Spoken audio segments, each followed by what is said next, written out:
Pokoknya kampung saya itu jauh dari keramaian bang, di pelosok banget.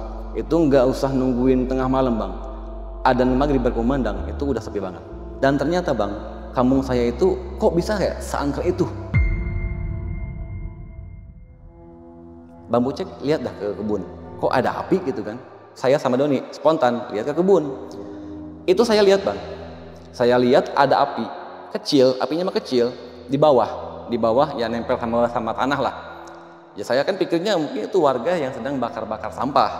Awalnya tuh, pas kita lagi ngobrol, nih si Reja tiba-tiba bilang kayak gini, Bang Bocek lihat dah, kok itu apinya makin besar ya? Spontan saya sama Doni lihat ke api itu lagi. Saya lihat tuh, itu apinya makin besar. Jadi kecil, blek gede. Assalamualaikum warahmatullahi wabarakatuh. Balik lagi sama gua, Badru Capslock. Terima kasih buat teman-teman yang udah klik video ini. Semoga teman-teman di rumah dalam keadaan sehat walafiat, dilapar rezekinya, dan dimudahkan segala urusan-urusannya. Amin, amin, ya robbal alamin. Dan juga nih, buat teman-teman di rumah yang punya kisah pengalaman horor, jangan disimpan aja. Langsung aja kirim kisahnya ke nomor WhatsApp itu tuh. Kuy, kita merinding syahdu. Dan kali ini kita udah berhasil lagi nih sob, buat menghadirkan salah satu narasumber yang cukup jauh. Ya betul, dari planet Mars. Gila, jauh banget. Dari Kuningan, Jawa Barat. Wih, gokil. Kuningan ke Jakarta itu ngelewatin berapa kelurahan ya? Pokoknya banyak dah.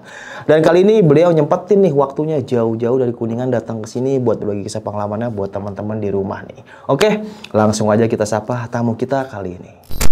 Halo Bang. Iya, siap Bang Badru. Siapa namanya nih Bang? Nama saya Bucek. Bang Bucek. Iya. Nah, tadi kan Abang jauh-jauh nih dari Kuningan ke sini nih. Terima kasih nih Bang Bucek ya. Sama-sama Bang Badru. Nyempetin waktunya jauh banget sob dari Kuningan.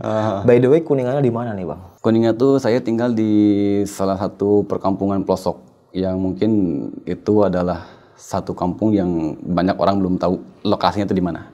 Di pelosok? Iya, di pelosok kampung. Kaki gunung kah? Agak jauh sih. Lumayan dekat. Kalau dari kampung saya tuh ke Gunung Ciremai adalah 1 jam atau 1 jam setengah. 1 jaman lah ya. Oke, jauh banget dari Kuningan nih. Terima Iya, kasih Bang Bucek ya. Siap. Mungkin di sini ada warga Kuningan juga nih Bang. Sapa-sapa nih Bang Bucek. Halo warga Kuningan, Sukuma, Terdayana, Dalamang. Oke, apa tuh artinya tuh? Gimana kabarnya? Sehat? Oke, api. Itu Jawa ya. Oke, alhamdulillah baik gitu kan. Iya. Dan sekarang Bang Bucek mau bagi sepengalaman waktu di kampung atau di mana nih? Di kampung halaman sendiri. Kampung halaman. Iya. Oke, jauh banget ya. Terima kasih nih sekali lagi Bang ya. Sama-sama Bang Badru, ya siap. Tadi berapa jam Bang perjalanan dari sana ke sini? Berangkat tuh kemarin dari jam abis Isya, setengah 8 sampai ke, saya kan ke Kelapa Gading dulu tuh, nggak langsung ke sini. Itu sampai ke Kelapa Gading jam setengah 2 malam. Berarti 6 jaman lah ya? 6 jaman lah segitu. Panjang perjalanan. Oke, siap. Tahan dulu Bang Bucek ya. Oke, siap Bang Badru. Gak usah lama-lama lagi, cari posisi ban terbaiknya, siapin kopi sama cemilannya. Nah, yang lagi rebahan di kamar, jangan lupa tuh, lampunya dimatiin biar makin syahdu. Langsung aja kita merinding syahdu.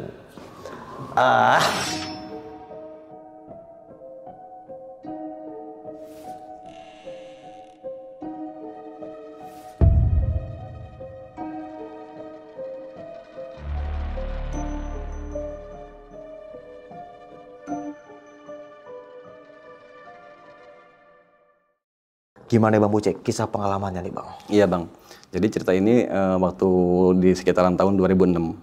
Itu saya waktu masih duduk di bangku SMA.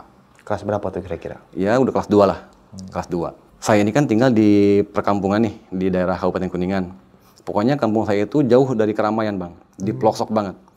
Tapi kalau kita mau ke Gunung Ciremai, dari kampung saya itu ada lambungnya 1 jaman. Oh, dari kaki Gunung Ciremai? Dari kaki Gunung Ciremai itu. Iya. Nah, kalau abang, ini gambaran buat kampung saya ya. Iya. Nah, kalau abang mau ke kampung saya, itu abang harus melewati satu turunan, yang nanti di ujung turunan itu ada jembatan. Ada jembatan, terus itu mungkin adalah jumlah rumahnya nih ya. Jumlah rumahnya itu ada kurang lebih 70 rumah lah.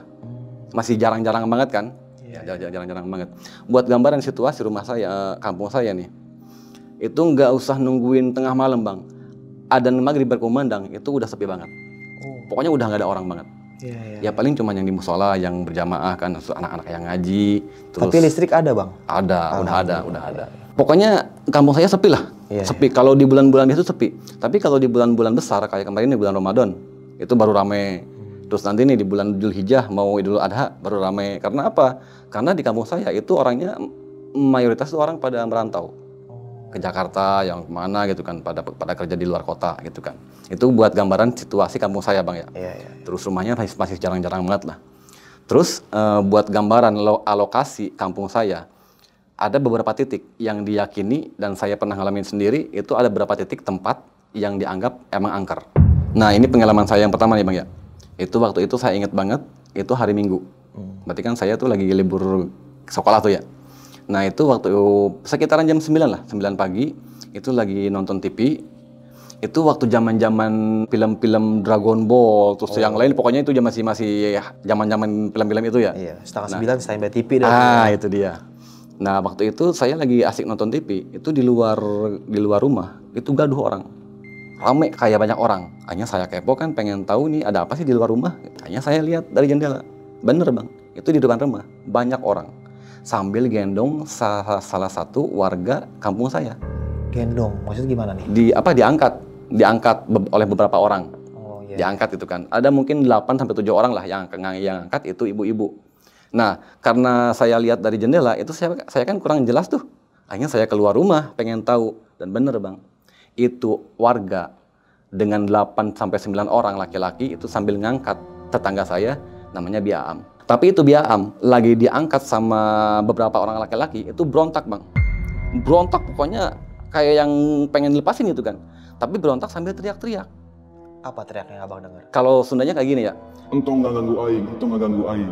Kalau Indonesianya, jangan ganggu saya, gitu. Tapi kalau sekarang kita bilang itu suara Biaam, itu kan cewek tuh. Ya otomatis kalau normal itu kan suaranya pasti yang keluar suara perempuan.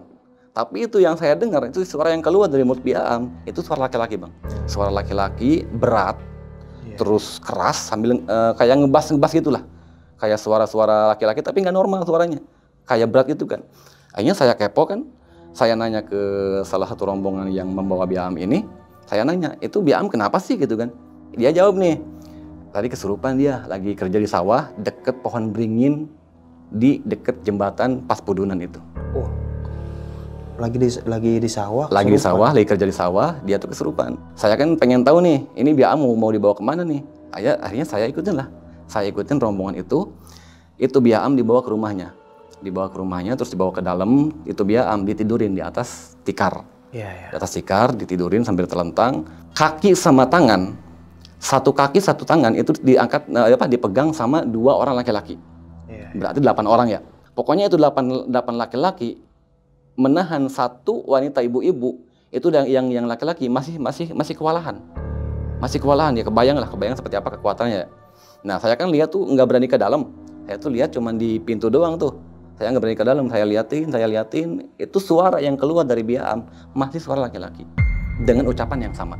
Jangan ganggu saya. Jangan ganggu saya gitu.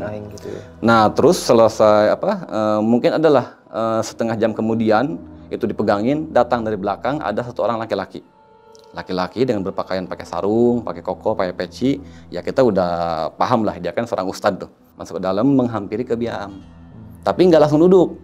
Dia tuh berdiri melihat ke arah Biaam lagi tiduran. Nah kayak gitu, diliatin sambil kumat kamit entah apa yang dia baca. Nggak lama kemudian dia duduk di samping Biaam, sambil megang rambutnya nih, ubun-ubunnya dipegang kayak gini kan, sambil baca-baca entah apa yang dia baca. Terus dia tuh komunikasi. Isi komunikasinya saya tuh nggak terlalu jelas karena saya kan di luar tuh nggak terlalu jelas. Yang intinya itu Ustadz nanya, kamu siapa, dari mana, dan kenapa kamu masuk ke tubuh Biaam. Nah gitu kan. Terus komunikasi sambil berontak. Adalah mungkin 1 jaman itu proses penyembuhan, dan alhamdulillah itu sosok keluar dari tubuh Biaam. Tapi Biaam setelah itu sosok keluar itu pingsan dia, nggak sadarkan diri. Selanjutnya itu Ustadz keluar rumah Biaam ke teras rumahnya tuh kan. Akhirnya dia tuh ngobrol sama warga. Saya nimbrung dong, kepo nih, pengen tahu nih apa sih yang mau diomongin nih. Saya ikut ngobrol tuh, ikut dengerin. Ternyata bang, kata itu Ustadz, yang merasukin tubuhnya Biaam itu adalah sosok buto ijo bang. Buto ijo penunggu pohon beringin yang ada di pinggir kali dekat jembatan. Terus ketika Ustadz itu nanyain alasan ini buto ijo masuk ke tubuh Biaam, itu nggak dikasih tahu. Jawabannya sama, jangan ganggu aing itu doang. Jadi nggak dikasih tahu ini Biaam ngelakuin apalah, itu nggak dikasih tahu. Nah, alhamdulillah itu Biaam udah disembuhin. Beberapa lama kemudian itu Biaam sadar, dikasih minum lah, dikasih apa gitu kan. Waktu itu Biaam kira-kira umur berapa bang? Di kisaran umur 40-an lah. Oh masih muda lah ya. Masih muda, tapi sekarang masih ada bang. Oh masih ada ya? Masih hidup alhamdulillah. Tapi udah tua sih, sekarang udah tua. Pengalaman itu yang pertama yang saya alamin itu buto ijo, penunggu pohon beringin yang ada di pinggir kali dekat jembatan itu. Nah setelah itu saya pulang bang, saya pulang ke rumah. Ternyata di rumah saya itu udah ada Pak Haji. Pak Haji siapa nih? Saudara saya. Oh. Masih saudara saya. Bukan yang tadi ngobatin bukan? Bukan. Nah itu udah ada Pak Haji dan katanya dia tuh nungguin saya. Pak Haji bilang, cek kamu kemana aja dari tadi Pak Haji di sini nungguin kamu kan? Itu Pak Haji saya habis liatin Biaam yang kesurupan. Lah kesurupan apaan? Ya katanya sih sama penunggu pohon beringin yang di dekat kali tuh. Katanya sih buto ijo gitu kan. Nah bang, jadi gini ya. Pak Haji ini orangnya bergelut di dunia spiritual. Jadi dia tuh agak paham lah, sedikit paham sama dunia gaib gitu kan. Pas Pak Haji bilang mendengar saya ngomong kayak gitu, kontak dia tuh langsung menceritakan pengalaman pribadi dia. Nah gitu kan. Oh kesurupan sama buto ijo yang di pohon beringin itu? Iya Pak Haji. Wah itu mah emang agak angker sih. Kamu tahu nggak batu besar yang ada di seberang itu pohon beringin? Tahu Pak Haji. Nah itu Pak Haji pernah ngalamin satu kejadian. Itu kan Pak Haji kalau berangkat ke Jakarta, dia kan rantau nih kerjanya ke Jakarta nih. Itu Pak Haji kalau mau berangkat ke Jakarta itu pasti jam 2 malam. Kenapa tuh? Beliau nggak pernah ngasih tahu alasan kenapa dan untuk apa tuh beliau nggak pernah ngasih tahu. Pernah satu malam itu Pak Haji, ini cerita Pak Haji ya ke saya ya waktu masih siang sih. Nah pernah satu malam itu Pak Haji cerita ke saya, satu momen dia tuh mau berangkat ke Jakarta. Jam 2 malam beliau keluar dari rumah. Berangkatlah dia tuh dari rumah, jalan kaki, mau ke jalan raya. Itu kan Pak Haji kalau berangkat dari rumah mau ke jalan raya, itu kan nggak ada jalan lain. Otomatis mau nggak mau dia tuh harus melewati jembatan yang tadi kita bilang bahas ada pohon beringin. Nah di seberang pohon beringin itu ada batu besar bang. Pak Haji berangkatlah dari rumah. Pas sampai di jembatan, mau melewati itu batu besar, itu Pak Haji melihat ada beberapa ekor anjing keluar dari batu itu bang. Dihitung sama Pak Haji, keluar 1, 2, 3, terkumpul semuanya ada 7 ekor. Keluar dari batu besar itu. Kalau perwujudannya bang ya, kalau perwujudan itu anjing, kalau dari kepala sama badan itu normal lah kayak anjing seperti biasa umumnya. Tapi yang bikin ngeri dan aneh itu terletak di kakinya bang. Nah, anehnya gimana? Itu kaki anjing, dua kaki anjing bagian depan itu pendek, mungkin setengah lebih pendek dari ukuran kaki anjing pada umumnya. Tapi yang dua bagian belakang kaki anjing itu justru lebih tinggi. Akibatnya dengan keadaan seperti itu anjing jalannya nungging itu kan nungging. Tapi ya tadi saya bilang Pak Haji itu kan emang bergelut di dunia spiritual. Jadi ya melihat hal seperti itu udah nggak aneh lah. Itu dia nggak ada rasa takut. Yang ada malah penasaran dia. Penasaran. Nah akhirnya itu anjing yang keluar dari batu itu dengan sosok yang jalannya dengan kayak nungging gitu kan melintas di hadapan Pak Haji. Melintas terus itu Pak Haji ngikutin itu anjing mau kemana nih. Dia kan kepo nih pengen tahu. Nah terus itu anjing nanjak bang. Nanjak, Pak Haji ikutin terus nanjak. Di ujung tanjakan itu 7 ekor anjing belok kanan. Nah pas Pak Haji sampai di ujung tanjakan, karena Pak Haji mau berangkat ke arah yang ke kiri, itu anjing ke arah kanan, berarti kan beda jurusan tuh. Nah dia tuh nggak ngikutin anjing, dia tuh cuma duduk doang, duduk nungguin angkutan desa, yang nanti tuh bakal membawa Pak Haji ke terminal. Nah tapi itu Pak Haji ketika duduk nungguin angdes, pandangan dia tuh masih tertuju sama 7 ekor anjing itu. Diliatin itu di depan 7 ekor anjing itu ada satu kebun yang banyak pohon bambunya. Pas 7 ekor anjing itu nyampe ke kebun itu tiba-tiba semuanya hilang gitu aja. Entah kemana.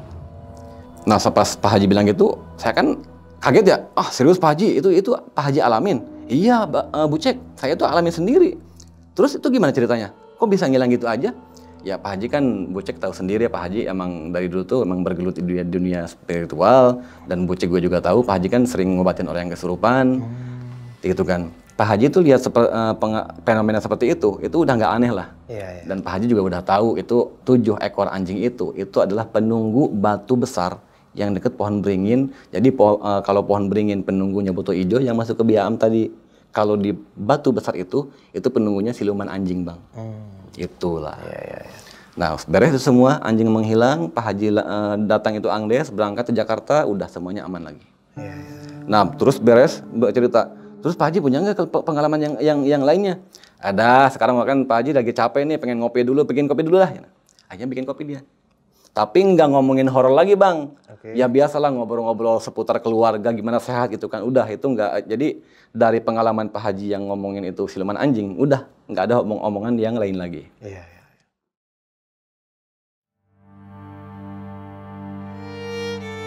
Terus setelah 2 minggu kemudian, itu ada satu malam saya tuh sama adik ipar kakak saya itu mau keluar rumah naik motor di sekitaran jam setengah 8 malam lah habis isya. Nah, saya kan dibonceng sama adik ipar abang saya nih, dibonceng naik motor.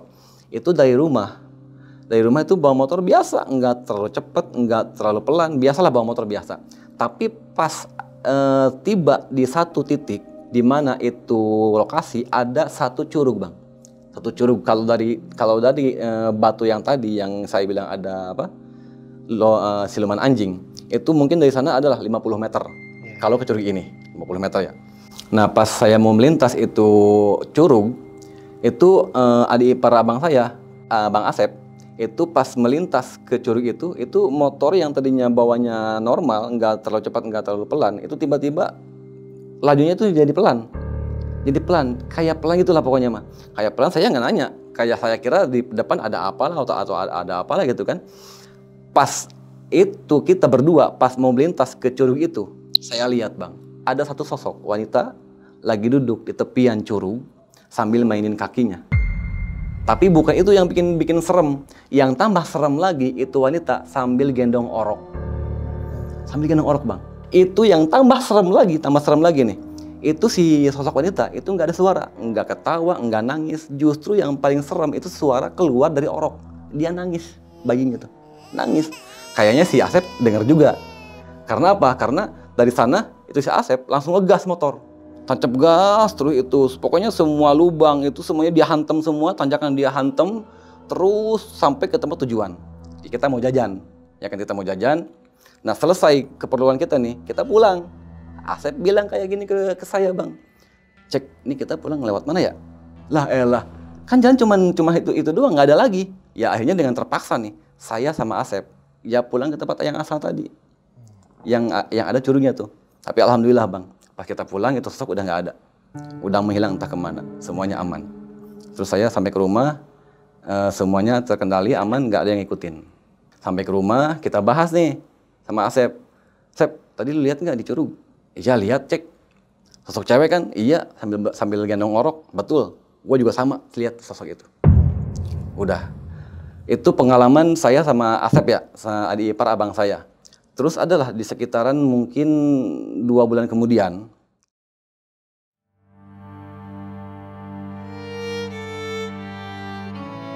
Itu saya ngalamin satu kejadian.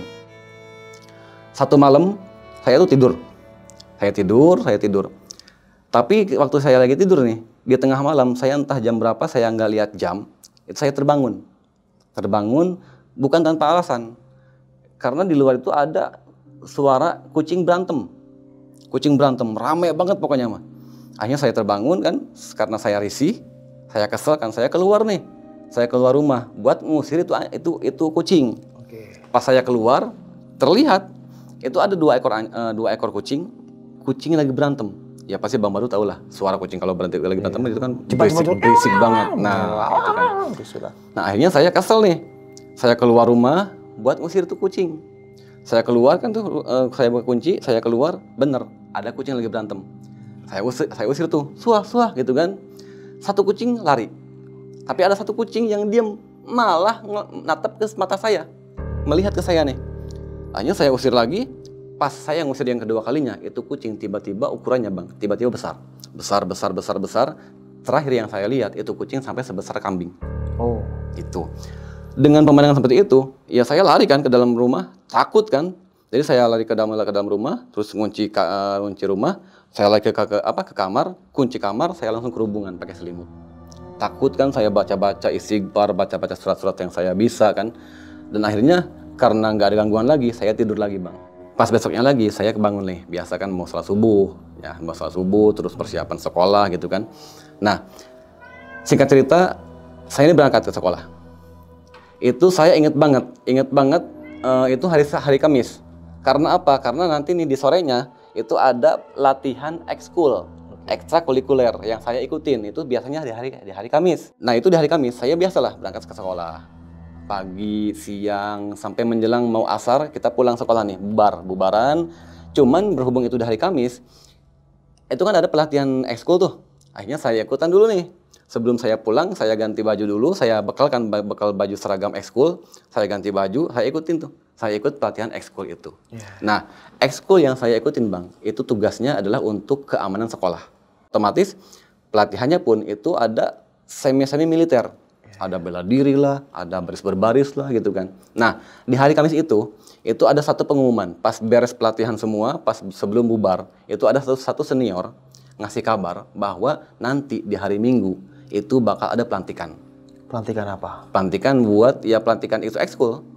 Pelantikan biasa lah kan, ada pelantikan pramuka, pelantikan apalah. Nah, itu waktu itu ada senior yang ngasih tahu bahwa nanti malam Minggu itu ada pelantikan ekskul yang saya ikutin. Ya saya nggak usah sebutin lah itu ekskul apaan ya, buat ngejaga privasi gitu kan. Singkat cerita datang nih hari Sabtu. Datang hari Sabtu yang dimana nanti malam nih itu acara pelantikan. Hari Sabtu biasa sekolah.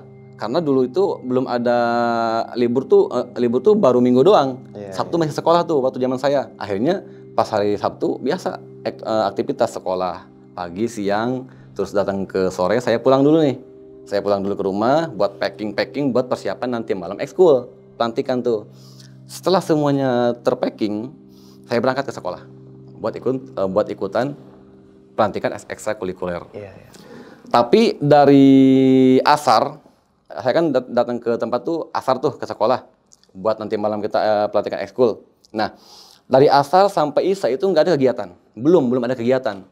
Cuman ya paling sholat maghrib berjamaah, sholat isya berjamaah. Nah pas datang maghrib bang, itu semua peserta, baik senior maupun junior diwajibkan ikut sholat berjamaah.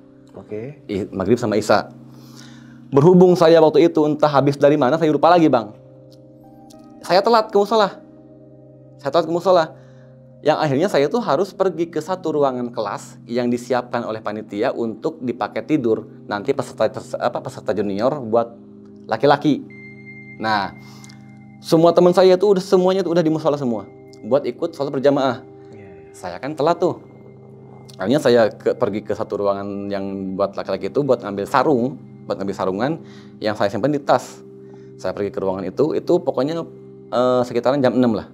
Jam 6-an udah adzan maghrib. Saya ke ruangan itu buat ambil sarungan. Pas saya masuk, saya ambil tuh. Pas saya masuk itu belum ada rasa merinding tuh, belum ada. Masih aman. Saya masuk ke ruangan itu buat ngambil sarungan. Nah, pas itu sarung dapat, saya bawa. Pas saya balik badan bang, itu ada satu sosok pocong di hadapan saya bang, tepat di hadapan saya. Saya kan merinding tuh, takut kan. Saya baca-baca istighfar gitu kan. Astagfirullah gitu kan. Tapi untungnya itu pocong posisinya itu ngebelakangin saya, nggak menghadap ke saya, sehingga saya tuh nggak bisa ngelihat wajahnya. Ya kebayang lah kalau sekarang dia tuh posisinya sambil hadapan sama saya, itu pasti kan lebih ngeri lagi. Ya, akhirnya saya terpaku, terkesima kan, nggak bisa bergerak. Sambil dalam hati saya baca-baca terus, akhirnya saya bisa bergerak tuh, larinya tuh bukan ke arah pocong, tapi ngiterin ruangan itu. Jadi muter ruangan, terus ke pintu, saya lari ke musola. Dan itu keadaan di musola itu semua teman saya udah pada sholat. Saya ketinggalan. Akhirnya saya pergi ke tempat wudhu, saya ambil wudhu dulu kan. Saya ambil wudhu dulu, terus saya pakai sarungan, saya ikut berjamaah. Tapi alhamdulillah itu pocong udah hilang begitu aja. Pas malamnya nih Bang, itu kan ada acara jurit malam. Ya jurit malam tuh. Itu justru di acara jurit malam itu saya nggak nemuin horor, nggak ada yang horor-horor. Justru saya nemuin horornya itu pas lagi mau tidur. Pas lagi mau tidur itu ruangan yang dipakai buat tidur, satu buat junior laki-laki, satu ruangan buat junior perempuan. Nah, pas lagi mau tidur Bang, itu perempuan rame. Itu di samping ruangan yang saya mau tidurin, itu rame Bang. Cewek ada yang ngobrol, ada yang ketawa. Akhirnya ada satu senior yang marah kali, ngegebrak itu pintu, dar gitu kan, berisik. Udah tidur, udah malam gitu kan. Akhirnya itu cewek diem, nggak ada yang bersuara lagi. Tapi nggak lama kemudian rame lagi. Rame apa? Ya biasa sih cewek gitu kan, kalau mau tidur kan rame tuh. Nggak ada yang ngobrol, ada yang ketawa gitu kan, rame terus berbincang-bincang. Itu senior marah lagi, berisik, udah tidur gitu kan. Udah tuh hening, tapi suara itu diganti. Saya dengar sendiri, itu ada suara wanita tertawa, cekikikan, itu jauh suaranya, tapi terdengar jelas di telinga. Ya kita kan tahu ya, katanya kalau suara itu jauh tapi kerasa dekat, itu pasti kan sosoknya dekat sama kita nih. Nah akhirnya saya punya perasaan, wah ini pasti sosoknya deket nih, di mana nih? Tapi karena saya takut ya, saya cuekin itu suara, terus saya paksakan mata untuk merem, dan akhirnya saya tidur Bang. Saya tidur, beres semua acara. Besok paginya saya bangun, sholat subuh berjamaah sama peserta yang lain, terus olahraga lah, terus senam dan lain sebagainya, sarapan gitu kan. Sampai selesai semua kegiatan, kita semuanya pulang ke rumah masing-masing dan semuanya aman.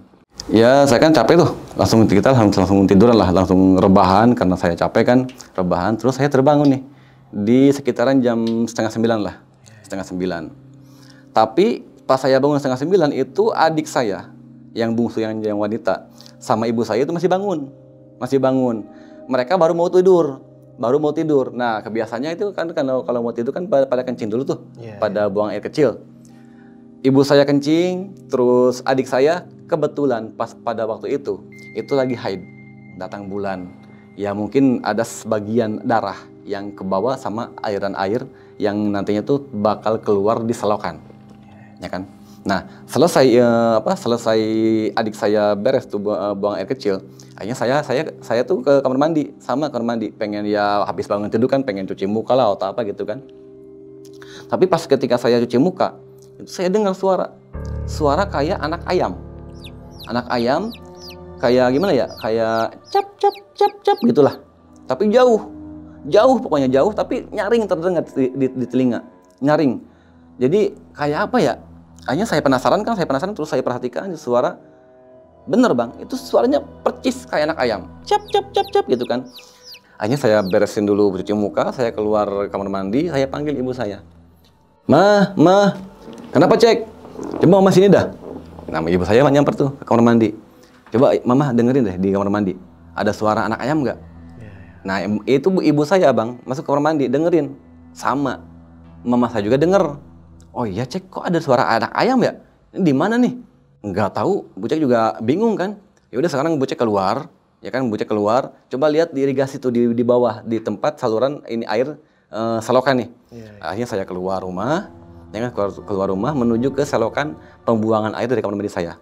Saya lihat Bang di sana, itu suara nggak ada, anak ayam nggak ada, pokoknya semuanya sunyi pokoknya mah. Ya akhirnya dengan keadaan seperti itu, saya masuk lagi ke dalam rumah, terus ke kamar mandi. Ibu saya masih ada di kamar mandi. Gimana mah? Masih ada?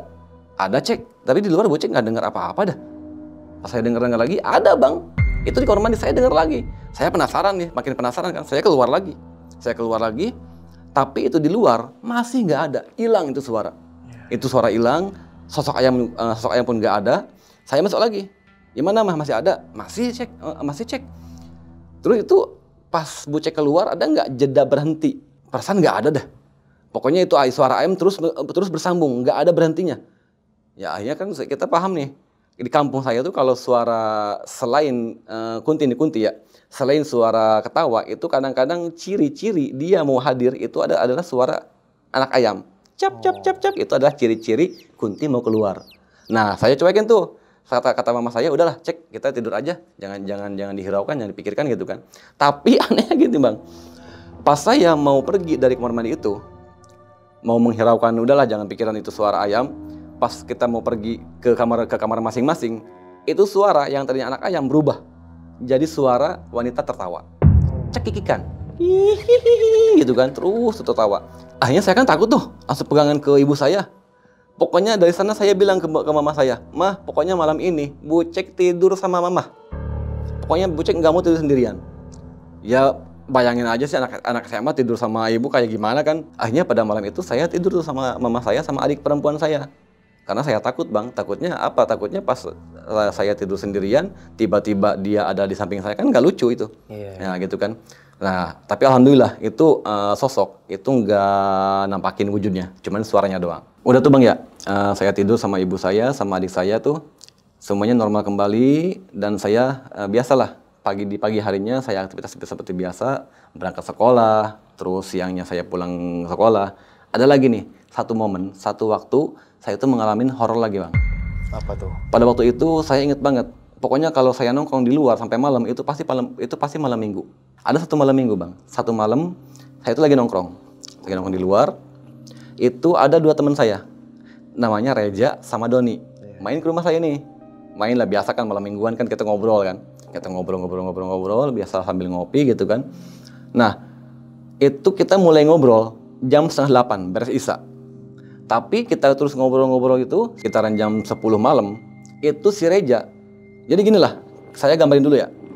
Itu kan depan rumah saya itu ada satu kebun. Satu kebun yang dimana itu kebun tadinya itu bekas rumah uak saya. Berhubung uak saya pindah rumahnya, itu rumah diurug, dirubuhin. Itu di tahun berapa? Pokoknya udah lama banget. Nah saking lamanya itu rumah diurug, itu tempat jadi kebun. Tapi ada satu sumur yang tadinya bekas rumah uak saya, ada satu sumur yang saking lamanya udah terbengkalai, itu sumur jadi sumur tua bang. Ngeri juga kan sumur. Dan ada lagi nih di sebelah sumur itu ada WC sama bak-bakan bekas kamar mandi. Itu nggak diangkut sama dia. Udah bang ya, habis itu di sekitaran jam 10 malam nih. Kalau saya sama Doni itu kan duduknya nyampingin kebun. Jadi apa aktivitas yang ada di kebun itu kita nggak tahu saya sama Doni. Tapi kalau si Reja tuh duduknya menghadap ke kebun. Nah, ada satu momen kita lagi ngobrol, tiba-tiba si Reja ngomong kayak gini, Bang Bucek lihat dah ke kebun, kok ada api gitu kan. Nah pas saya dengar si Reja ngomong kayak gitu, saya sama Doni spontan lihat ke kebun. Itu saya lihat bang, saya lihat ada api kecil, apinya mah kecil di bawah ya nempel sama tanah lah. Ya saya kan pikirnya mungkin itu warga yang sedang bakar-bakar sampah. Awalnya tuh saya bilang ke Reja, ya elah aja itu paling warga lagi bakar sampah lah gitu kan. Udah jangan pikirin, kita ngobrol lagi tuh. Pas kita lagi ngobrol, nih si Reja tiba-tiba bilang kayak gini, Bang Bucek lihat dah, kok itu apinya makin besar ya? Spontan saya sama Doni lihat ke api itu lagi. Apinya gini bang, saya lihat tuh, itu apinya makin besar. Makin besar. Kalau kita bilang itu api hasil dibakar sama orang, itu kan membesarnya itu kan bertahap. Kecil, besar gitu kan. Itu kan normal ya. Ini mah nggak normal. Jadi kecil, blek, gede, jadi bulat. Jadi bulat, jadi bola api, dan posisinya pun nggak nempel ke bumi. Ngambang dia, terbang. Ya kayaknya si Doni sama si Reja itu langsung spontan punya pikiran itu Banaspati.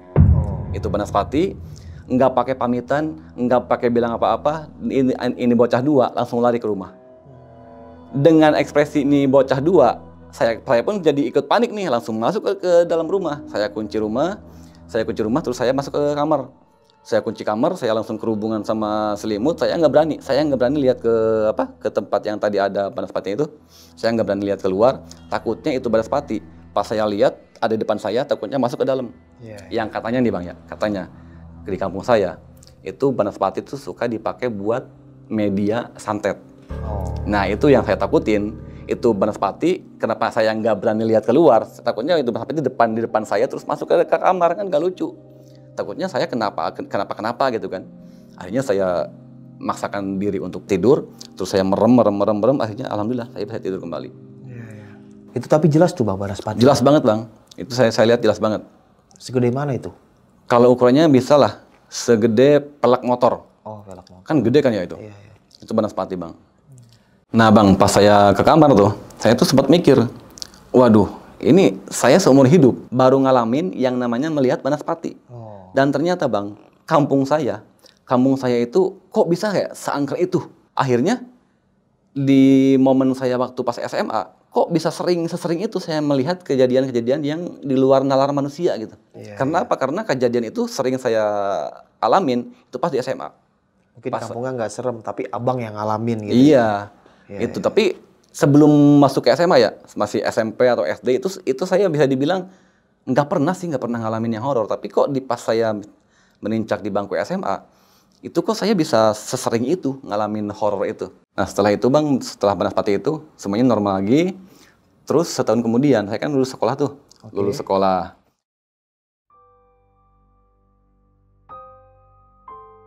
Setelah saya lulus sekolah, saya memutuskan untuk pesantren. Oh, pesantren. Iya, di satu pesantren yang ada masih di daerah Kuningan lah. Iya. Nah, selama saya pesantren itu nggak, anehnya gini lah. Kalau di kampung saya sering lihat horor, tapi ketika saya di pesantren justru nggak ada Bang. Tapi ada satu momen, satu waktu itu pas beres sholat maghrib. Beres sholat maghrib, saya itu dihampirin sama santri kecil. Anak kecil lah, masih santri tapi masih kecil. Masuk ke musola, manggil saya, Bang Bucek dipanggil sama Pak Kiai, gitu kan. Nah akhirnya yang namanya santri kan nggak bisa nanti ya, langsung gercep gitu kan, langsung keluar musola, saya langsung menghadap ke Pak Kiai. Ya Pak Kiai, assalamualaikum, ada apa gitu kan. Bang Bucek ikut saya, antar saya ke desa tetangga, desa sebelah. Yang namanya santri nggak berani bilang mau kemana, mau ngapain itu nggak berani. Pas guru saya bilang antar mau ke desa tetangga, oh siap Pak Kiai, ayo. Nah akhirnya saya keluar rumah Pak Kiai itu, saya ambil motor, saya nungguin Pak Kiai itu. Pas nggak lama kemudian itu Pak Kiai turun, keluar dari rumahnya. Nah dia nupak tuh pundak saya, ayo Bang Bucek, kita pergi ke satu rumah di desa tetangga, itu ada yang butuh bantuan. Ya, akhirnya saya sama Pak Kiai berangkat tuh, naik motor. Terus ya sekitaran 10 menitan lah. 10 menitan saya sampai di rumah tujuan.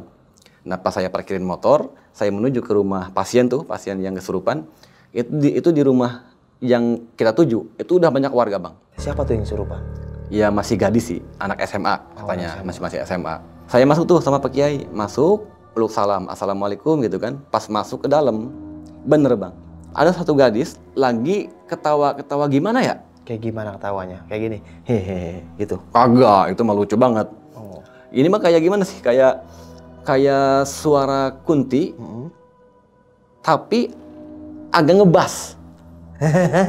Gitu. Itu mah kagak. Oh bukan. Oke. Jadi suaranya tuh melengking. Melengking. Tapi nggak kayak suara kunti yang sering kita dengar. Itu kayak ada suara bas-basnya Bang. Ada suara cowok-cowoknya. Aneh loh. Yang kesurupan cewek, yang masuk cewek. Tapi kok suaranya ada bas-basnya. Pokoknya gitu lah. Itu yang paling serem Bang. Nah udah beres, Pak Kiai masuk, ya kan, masuk menghadap langsung melihat kondisi itu anak, gadis. Nah ini Pak Kiai langsung nanya, kamu siapa, dari mana gitu kan. Dijelasin tuh, ternyata dia itu dari satu kerajaan jin, dan saya nggak bisa sebutin namanya, ya takutnya nggak kenapa-kenapa kan. Alasan dia masuk ke itu gadis, katanya dia itu lagi dikejar sama rajanya karena dia ngelakuin satu kesalahan. Nah, sosok yang masuk ke cewek ini lagi dikejar sama rajanya, raja jin itu. Karena dia tuh ngelakuin kesalahan. Nah, dia tuh ngumpet di tubuh gadis itu. Ya gitu kan. Terus berbincang-bincang komunikasi itu guru saya sama itu sosok. Akhirnya guru saya tuh ngeluarin satu ancaman. Kamu mau keluar sendiri apa mau dipaksa? Ini lucunya, lucu juga. Ini yang masuk ke cewek ini, gadis ini, itu bilang kayak gini. Pak Kiai beraninya sama cewek. Gitu kan. Ngomong kayak gitu dia. Akhirnya dia bilang lagi nih, kalau Pak Kiai mau, langsung tuh hadapin raja saya. Nah mungkin guru saya merasa diremehkan kali ya. Yaudah sekarang gini aja, sekarang kamu keluar dari tubuh ini, panggil raja kamu, saya tunggu di sini. Nah akhirnya itu si gadis tiba-tiba pingsan. Oh, pingsan. Pingsan. Berarti kan itu sosok keluar tuh. Nggak lama kemudian adalah mungkin seperempat jam, nggak terlalu lama, itu si gadis bangun lagi, tapi masih kesurupan. Masih kesurupan bang, masih kesurupan. Nah dia bilang nih, yang masuk ke tubuh si gadis itu Pak Kiai, raja saya udah nungguin di pohon kapuk yang ada di kebun sebelah barat rumah ini. Akhirnya Pak Kiai kan langsung tuh ngajak saya, Bang Mucek ikut saya. Akhirnya saya ikutin langkah kaki guru saya tuh, dan bener itu di sebelah barat rumah itu ada satu kebun yang dimana itu kebunnya bersih, nggak ada tanaman, cuman ada satu pohon di ujung itu kebun, itu ada pohon kapuk. Nah di pinggir-pinggir itu ada pohon-pohon pisang. Ini kebunnya tuh dikelilingin sama pagar bambu, nggak terlalu tinggi, ya cuman seperut lah tingginya tuh. Nah saya masuk tuh sama Pak Kiai, tapi Pak Kiai nyuruh saya untuk nungguin di depan pintu gerbang doang. Jadi nggak usah ikut ke lebih dalam lagi. Nah Pak Kiai bilang kayak gini, Bang Bucek udah di sini aja. Tapi dari sini, Mang Bucek jangan pernah lepas dari bacaan ayat kursi. Akhirnya saya di sana mulai baca ayat kursi, terus Pak Kiai masuk lebih dalam ke kebun itu. Akhirnya pas sampai di pohon kapuk itu Pak Kiai langsung ngambil daun-daun pisang yang kering. Diambilin gitu kan, daun pisang yang kering, terus diumbukin, jadi numpuk tuh. Diumbukin, terus dinyalain pakai korek. Berat pakai korek itu api nyala. Itu api nyala berbarengan sama itu api nyala, itu angin datang. Angin kenceng bang. Angin kenceng datang, tapi yang bikin aneh nih, itu angin kan kenceng. Itu api kan berasal dari daun kering tuh. Kalau kita main logika nih, itu api yang berasal dari daun kering itu pasti udah berantakan kemana-mana. Ya kan udah berantakan kemana-mana. Tapi itu api dengan angin yang besar, itu api anteng tuh. Pokoknya nggak ada pergerakan yang kemana gitu, pokoknya anteng. Itu angin kenceng bang, itu berlangsung selama mungkin adalah 20 menitan. Lama itu bang. Prosesnya ya saya nggak tahu apa yang dilakukan sama Pak Kiai. Mungkin efek dari angin itu efek dari perkelahian antara guru saya sama Raja Jin itu. Nah, gaib berarti ya. Iya. Itu tadi yang pertama, kalau kita main logika, itu api yang berasal dari daun kering. Kalau kena angin itu kan pasti udah berantakan kemana-mana. Itu yang pertama. Yang kedua, kalau kita main logika nih, yang namanya api dari daun kering paling berapa menit langsung habis. Ini mah udah 20 menit itu api masih ada. Masih ada bang, masih ada. Akhirnya setelah angin mereda, bersamaan sama angin mereda, itu api tiba-tiba padam sendiri. Padam sendiri, berarti saya punya pikiran, oh ini udah beres nih. Tapi saya ingat sama pesan Pak Kiai, pokoknya kamu jangan pernah putus baca ayat kursi sebelum saya kembali ke kamu. Dari sana terus ayat kursi. Nah dari sana Pak Kiai itu langsung balik badan, mau ke arah saya. Tapi jalannya Pak Kiai itu nggak lurus. Kan kalau gini bang ya, saya ini di ujung satu nih, ini Pak Kiai di sini nih. Jadi dia tuh jalannya nggak gini. Dia tuh jalannya kayak ngikutin suatu hewan yang melata. Ya kita kayak ini ya, kayak ular gitu ya. Jadi Kiai itu jalan itu kayak maju, belok sini terus, belok. Saya inilah kayak ngikutin seekor ular.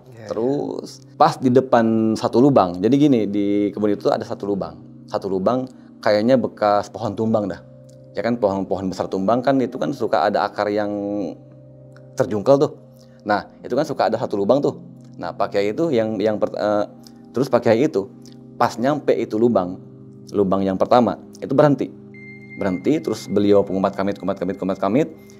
Belum selesai kumat kamit, itu Pak Kiai jalan lagi tapi masih dengan cara yang sama, kayak ngikutin seekor ular. Belok itu kan terus belok sana kemari, pas tiba lah di satu lubang yang lain. Ini lubang kedua nih, lubangnya sama kayak bekas pohon tumbang. Nah terus beliau kumat kamit. Dari sana guru saya ngambil satu batang dahan pohon, itu langsung tancepin ke lubang itu, itu kan beres. Lalu beliau nyamper ke saya, bilang kayak gini, udah cek selesai. Akhirnya saya udah nggak baca ayat kursi, dan kita berdua nih, saya sama Pak Kiai itu kembali ke rumah yang tadi pasien itu, yang kesurupan itu. Tapi itu si gadis masih kesurupan, Bang. Oh, masih kesurupan. Masih kesurupan itu. Pas saya masuk ke gadis itu masih kesurupan. Nah, Pak Kiai bilang, udah sekarang raja kamu tuh sudah saya ikat. Sekarang udah kamu keluar aja. Tapi ngeyel, Bang. Katanya dia bilang kayak gini, Pak Kiai, saya ini udah jatuh cinta nih sama gadis ini. Baunya wangi. Oh. kata sosok yang masuk ke gadis itu. Iya, iya. Akhirnya Pak Kiai itu kan komunikasi, diancam nggak bisa kan, nggak diancam nggak bisa. Akhirnya kayak negosiasi mengambil suatu kesepakatan nih. Terus negosiasi, akhirnya kata Pak Kiai, udah gini aja, kalau kamu emang suka sama ini gadis, boleh kamu ikut dia kemana aja. Ikutin dia kemana aja, tapi dengan syarat. Pertama, jangan pernah masuk ke tubuhnya. Yang kedua, jangan pernah menapakin wujud kamu. Yang ketiga, kamu jangan pernah ganggu apapun yang sedang dia lakukan. Intinya kamu tuh boleh ikut dia kemana aja, tapi jadi penjaganya dia tuh. Jadi khodamnya lah. Kemungkinan besar sampai sekarang, itu sosok masih ngikutin dari situ. Ya karena itu pasien ya, sampai sekarang saya tuh udah nggak pernah ketemu lagi. Yeah. Tapi kemungkinan besar itu sosok Kunti itu masih ngikutin gadis itu. Oh, masih ya. Dia masih. Nah setelah itu Bang, itu saya pulang tuh sama Pak Kiai. Tapi di tengah perjalanan itu Pak Kiai terus ngomongin ke saya, udah jangan pernah dipikirin, itu mah udah hal biasa. Pokoknya ya yang namanya manusia itu pasti berdampingan sama makhluk-makhluk seperti itu. Jadi udah gak usah dipikirin. Nah saya Bang, itu pesantren itu selama 3 tahun. 3 tahun. Yang pada akhirnya alhamdulillah saya itu dapat jodoh. Setelah saya ngaji selama 3 tahun, saya dapat jodoh, terus saya nikah. Nah dari pernikahan itu saya udah nggak pesantren, tapi pengajian rutinan itu saya masih ikut, alhamdulillah. Nah gitu kan. Nah di pas tahun 2018 itu saya lagi bener-bener hobi sama aquascape. Aquascape itu suatu akuarium yang di dalamnya itu ada suatu pemandangan. Kayak ada tema hutan lah, tema natural atau apa gitu kan. I know. Tapi itu mah nggak pakai tanaman sintetis. Itu pakainya tanaman hidup. Iya. Ya, jadi kelihatan benar-benar natural lah gitu ya. Saya ingat banget itu pas hari Senin. Pas hari Senin itu kan saya sebelumnya tuh dapat project ngebuat hardscape buat aquascape. Nah itu pas di hari Kamis. Yeah. Nah planning saya, ya perkiraan saya itu bakal selesai hari Minggu pagi. Yang nantinya tuh hari Minggu siang saya anterin ke rumah customer. Tapi meleset yang pada akhirnya itu project baru selesai pas malam Senin. Yang pada akhirnya mau nggak mau itu di hari Senin saya itu harus anterin ke rumah dia. Nah singkat waktu saya anterin lah pas hari Senin nih, yang seharusnya saya kerja itu saya cuti. Saya nggak jualan tuh, nggak karena saya tuh menjaga perasaan customer supaya nggak kecewa lah. Saya anterin tuh aquascape ke rumah customer. Saya aplikasikan di meja biasa, saya pasang lampu, saya pasang filter, semuanya pokoknya semua selesai itu dari jam 7:30 itu sampai jam 10 pagi. Beres. Saya beres, terus saya pulang ke rumah. Karena saya itu punya aktivitas dagang ya, jualan ya. Pas ketemu sama satu momen yang gak ada kerjaan, saya bete Bang. Pas di jam 11, saya putuskan untuk pergi ke satu tempat wisata alam, yaitu satu lembah yang ada di kaki Gunung Ciremai. Dan saya nggak bisa sebutin namanya ya Bang ya. Ingat banget itu saya pas berangkat itu pas jam 11. Siang atau malam? Siang dong. Oh, siang. Kalau malam saya kagak berani lah. Iya. Nah, itu saya berangkat jam 11. Sebelum adzan zuhur. Itu cuaca cerah Bang. Pokoknya nggak ada tanda-tanda mau hujan. Saya naik motor ke tempat yang saya tuju tuh. Saya naik motor, cerah. 1 jaman, saya sampai tuh ke tempat yang saya tuju. Yaitu lembah itu, curug itu tuh. Saya simpen itu motor. Mungkin karena hari Senin juga ya. Itu tempat sepi Bang. Nggak ada motor sama sekali. Itu di parkiran itu tempat wisata. Itu nggak ada motor. Jam 12 itu baru ada motor saya doang. Sendirian. Berarti dalam kurung itu di curug itu nggak ada orang sama sekali. Iya. Ada satu warung nih Bang. Di samping pintu masuk rimba. Yang biasanya buka itu tutup. Entah karena apa. Akhirnya saya parkirin motor. Ya kan saya parkirin motor. Saya masuk tuh ke pintu gerbang rimba. Yang nantinya tuh bakal tembus ke curug itu. Nah, jarak tempuh dari parkiran itu sampai ke curug itu adalah mungkin 2,5 km. Lumayan jauh juga. Tapi di antara parkiran ke itu curug itu kita bakal menghadapi 2 pos. Pos yang pertama kita itu tempat buat transaksi tiket, dan pos yang kedua itu kita bakal dihadapkan dengan satu musola. Satu musola buat ya ada musola, ada WC gitu kan. Setelah itu saya lanjutin perjalanan masuk ke pintu rimba. Saya jalan itu di kebun-kebun warga, itu masih banyak orang, masih banyak warga yang sedang berkebun lah. Saya lewatin, saya bilang parunten mang gitu kan. Akhirnya yang di kebun itu bilang iya mangga mangga gitu kan. Saya lanjut perjalanan dari parkiran ke pos pertama itu nggak ada kejadian aneh-aneh. Akhirnya saya tiba tuh di pos pertama, saya ngelihat hampir semua saung gubuk itu tutup semua. Tapi ada satu gubuk, satu saung yang buka. Akhirnya saya ke sana, saya uluk salam. Assalamualaikum. Ada jawaban nih. Waalaikumsalam.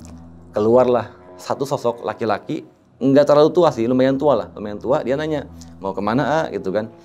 Saya jawab, ini mang saya mau ke curug gitu kan. Si A-nya serius mau ke curug. Ini dari pagi saya di sini belum ada orang loh. Seriusan mang? Iya, baru si A doang. Ya udah lama lah, udah terlanjur jalan kan dari rumah ke sini, saya pengen ke curug.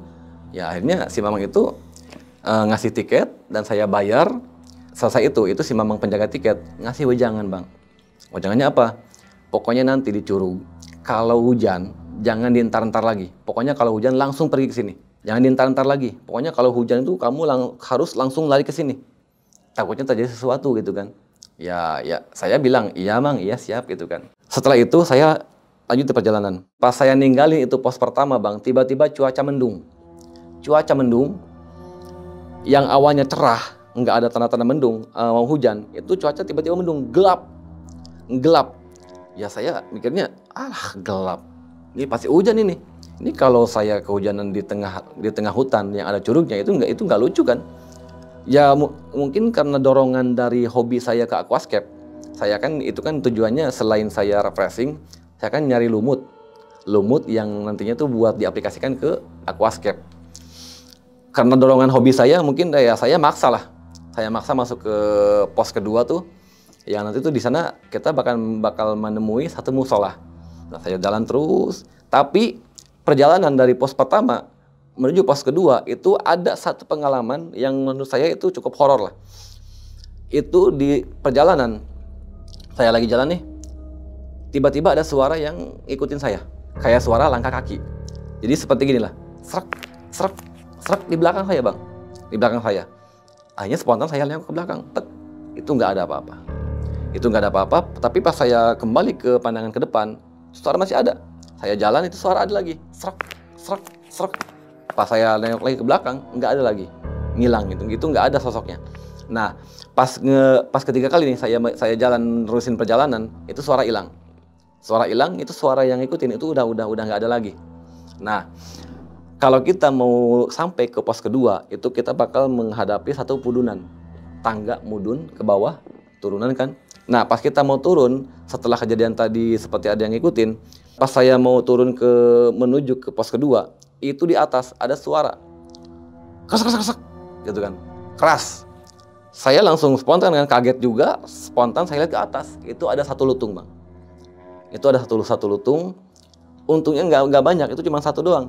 Itu ngelihat ke saya, karena cuma satu ekor ya, saya berani lah. Kalau banyak mungkin kita ngeri juga kan ya. Yang cuman berhubung itu cuma satu ekor, kita berani kan, kita lanjut perjalanan. Nah, itu nggak ada serangan, itu pelutung cuman memandang kita doang nih, nggak ada serangan apa-apa. Saya turun tuh, ngelanjutin ke pos kedua, ada musola. Saya lihat jam, itu udah jam 1 siang. Saya punya keyakinan, itu pasti udah adzan zuhur nih. Akhirnya saya putuskan untuk ambil wudhu dulu, ambil wudhu di sungai itu kan ada tuh. Jadi pos kedua ini gini di gambarannya. Ini pos kedua nih, ini musola. Ini ada aliran sungai. Itu airnya jernih banget. Sampai saya itu sempat minum. Karena saya kan haus nih. Haus. Saya tuh pengen nyoba air gunung seperti apa sih gitu kan. Sebelum wudhu itu saya minum dulu. Saya minum. Setelah minum saya wudhu. Setelah wudhu saya sholat tuh di musola. Selesai sholat saya terus perjalanan menuju ke lembah itu, Curug. Itu cuaca masih mendung, tapi belum hujan.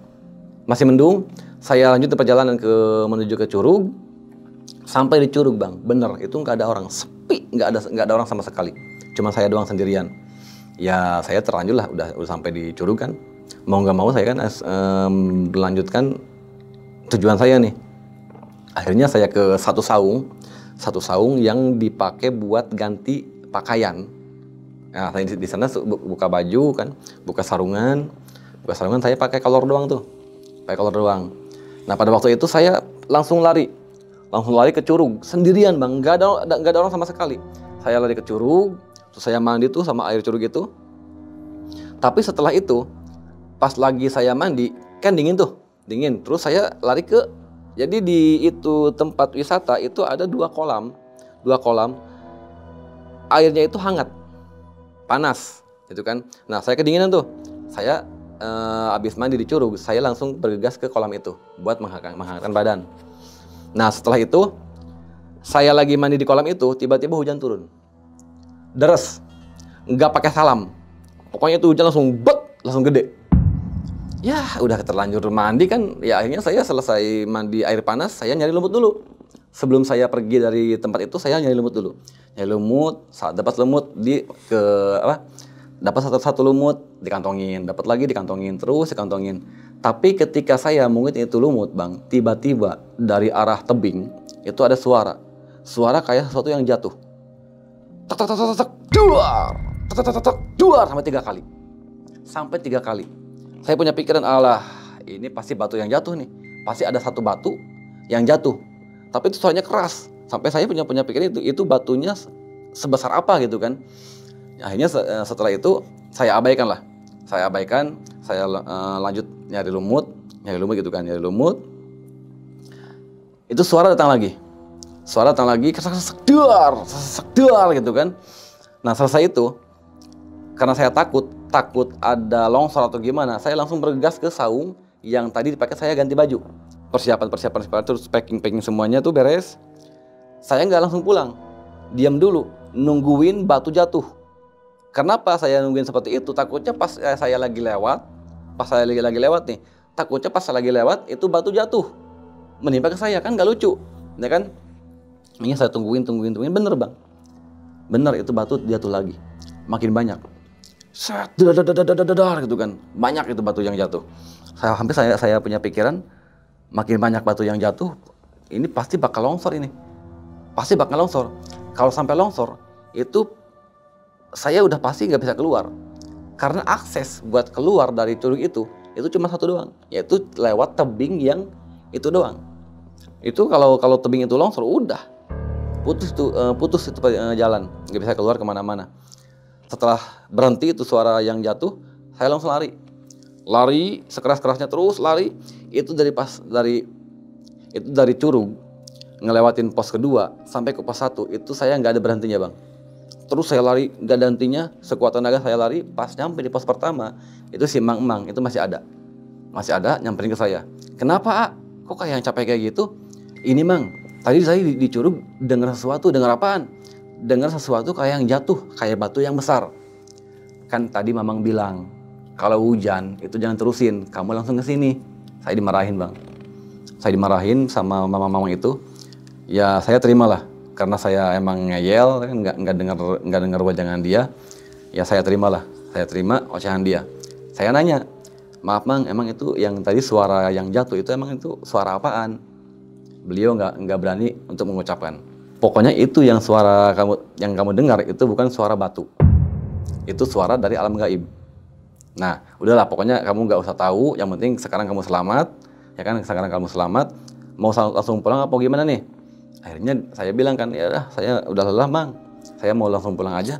Saya pulang ke parkiran. Terus saya ambil motor, terus saya pulang, dan alhamdulillah sampai rumah nggak ada kejadian yang aneh-aneh lagi. Itu Bang Badru, itu pengalaman saya yang sampai sekarang nggak bisa saya lupain. Oh iya. Nah ini Bang Bucek, ini selama abang tinggal di kampung, ini sekarang nih tahun 2025 ya? Yes. Itu kampung udah mulai rame Bang? Alhamdulillah udah rame. Udah mulai rame ya? Rumahnya pun udah mulai padat. Oh. Udah mulai rame tuh. Tapi kalau sepinya itu masih sepi. Iya, iya. Makanya sepi. Pokoknya kalau udah maghrib nih sama Isya, udah itu kita mau cari orang sepi, nggak ada orang sama Iya. sekali. Tapi kalau untuk orang-orang pensiunan gitu Bang ya, kan katanya kalau orang kota nih, masa muda nyari kerja, capek, di masa tuanya pengen tinggal tempat yang sepi kayak gitu kan. Cuman kalau Abang sekarang kenapa bisa memilih bertahan di kampung, sedangkan orang pernah ngerantau tuh? Ya mungkin karena saya tuh suka kesunyian ya Bang ya. Suka Tapi kesunyian. jadi saya tuh nggak suka keramaian lah. Oke. Jadi saya lebih memilih untuk diam di kampung. Iya, iya. Itu Karena aja sih. tanah sendiri, rumah sendiri lebih nikmat kan, lebih Itu nyaman dia. ya. Jadi daripada kampung orang. dengan keadaan seperti itu yang mungkin banyak orang bilang angker, ngeri kan. Justru buat saya tenang. Iya, iya. Jadi saya bisa mendapatkan ketenangan dan kesunyian yang emang saya tuh hobinya itu emang di sana. Iya, Gitu. iya. Ya kalau misalkan angker ya di Jakarta pun sama Bang, Nah, tempat-tempat ada angker aja. banyak gitu. Karena ya Abang bilang tadi, kata Pak Ustadz atau Kiai, kita hidup berdampingan Iya. gitu kan. Iya Bang. Gitu. Di Jakarta pun banyak Bang tempat-tempat angker. Iya. Apalagi Jakarta Pusat Bang. Apa Kalau malam-malam tuh banyak cewek-cewek di pinggir jalan Bang. Itu lebih angker lagi ya? Tuh angker banget. Apa tuh, kuntilanak bukan? Kok lananya pendek banget. Wah ternyata lebih setan daripada setan. Nggak bercanda ya teman-teman. Nah, itu mungkin cewek lagi nungguin angkot. Iya, siap. Nggak tahu sekarang masih ada gak ya? Dan terus sekarang Bang, banget tuh batu yang gede itu tuh Bang. Yang tadi katanya ada Siluman anjing. anjing, terus siluman anjing dan yang lain-lain. Itu masih ada Bang sampai sekarang? Batunya masih ada. Masih ada? Dan masih diyakini itu siluman anjing masih ada. Iya, iya. Mungkin jadi identitas kali Bang ya. Tapi kalau buat pohon beringin itu tumbang. Oh tumbang. Sekarang udah nggak ada. Oh itu bukan ditebang? Bukan, itu tumbangnya pas waktu saya zaman pesantren. Oke. Pas saya lagi mudik ke rumah. Heeh. Jadi waktu itu saya kan lagi nonton TV tuh. Itu tiba-tiba ada suara duar gitu kan. Ada sesuatu yang besar lah yang jatuh. Akhirnya semua warga pada berlari tuh. Saya ikut lari tuh. Dan ternyata suara yang menggelegar itu berasal dari pohon beringin yang tumbang itu. Nah, terus selain Abang nih, pernah gak Bang ngobrol sama teman-teman atau saudara di sekitar gitu kan? Selain yang tadi Abang ceritain, mereka pernah gak sih Bang ngalamin kejadian horor juga pada saat itu? Enggak sih Bang kayaknya. Gak ada? Iya, enggak. Oke. Karena kan tadi saya bilang, saya tuh emang orangnya tuh lebih suka ke kesunyian. Jadi saya tuh jarang ngobrol sama orang lain gitu. Jadi saya tuh lebih memilih menyendiri lah. Menyendiri. Kalau bahasa sekarangnya gitu. Ngobrol dengan alam. Itu di di depan teras ya kan, lihat langit atau bintang. Nah, itu dia. Gitu. Jadi dengan keadaan saya seperti itu ya, saya nggak mendapatkan cerita horor dari orang lain. Iya. Terus di sana ada minimarket Bang? Minimarket Kayak Alfa atau Indomaret? ada, tapi di desa. Oh jauh. Kalau di saya kan kampung nih. Nah, kalau di desanya ada tuh. Ada minimarket. Berarti benar-benar pedalaman ya. Nah, itu dia. Mungkin ada teman-teman juga nih yang tinggal di pelosok gitu atau di pedalaman jauh dari Monas. Nggak bercanda, jauh dari Jalan Raya. Langsung aja komentar. Gimana sih pengalaman kalian selama tinggal di pedesaan gitu atau perkampungan? Asik sih Bang ya. Karena Asik kalau banget. saya pribadi Bang, suka Bang main tempat-tempat kayak gitu. Iya. Jadi kayak ya kan kayak di Jakarta kan macet atau Iya, gimana, kayak refreshingnya ke sana gitu kan. Hanya sekedar refreshing, tapi kalau tinggal kayaknya agak sedikit aneh sih Bang. Karena biasa rame nih, Iya. tiba-tiba sepi gimana sih rasanya Iya, gitu iya, kan. iya. Paham. Gitu. Jadi kayak seminggu pun kayak udahlah pulanglah jenuh gitu. Karena jauh dari mana-mana, jauh dari Monas. Bercanda ya. Oke, mungkin sekian nih kisah pengalaman yang sama Pak Bucek ini atau Ustadz Bucek ini. Kita ambil segi positifnya, buang jauh-jauh negatifnya. Ya, dimanapun kita berpijak, dimana kita harus bisa menyesuaikan. Terutama nih buat teman-teman yang tinggal di kampung gitu, perkampungan atau perdesaan, ya kan banyak tuh para yang tinggal di situ ngerantau ke kota. Semangat para pejuang keluarga, semangat para perantau karena rezeki kita ada di mana aja, entah di kampung kita, entah di negara orang, entah di kampung orang. Selama ada peluang, ada usaha, ada semangat, berangkat. Tapi jangan lupa pulang lagi ke kampung halaman dengan rasa kebahagiaan dan jangan tinggalkan orang tua. Ketika udah nyaman di negara orang, di kampung orang atau di kota orang, jangan lupa lah kampung halaman karena tempat kita lahir. Kita kalau bisa mah kita kembangin tuh kampung kita. Kita bikin mall 100 lantai. Wih gila. 100 lantai itu berapa meter itu? Tembus kali planet Jupiter. Oke, sampai jumpa di kisah selanjutnya. Wassalamualaikum warahmatullahi wabarakatuh. Bang, makasih banyak Bang Bucek ya. Siap Bang. Mau nanya nih Badru. Bang, kalau kampung Abang tiba-tiba ada mall 400 lantai, gimana tuh? Ambruk. Dadah.